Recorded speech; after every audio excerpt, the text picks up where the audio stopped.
Meaning of dossier. Dossier. Dossier. Dossier.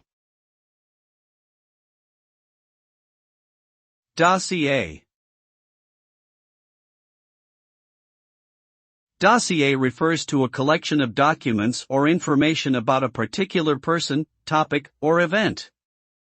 It is typically used in a legal or investigative context. The word originated in France and is derived from the verb dossier, which means to make a summary. A dossier may contain various types of information, including reports, photographs, transcripts, and correspondence.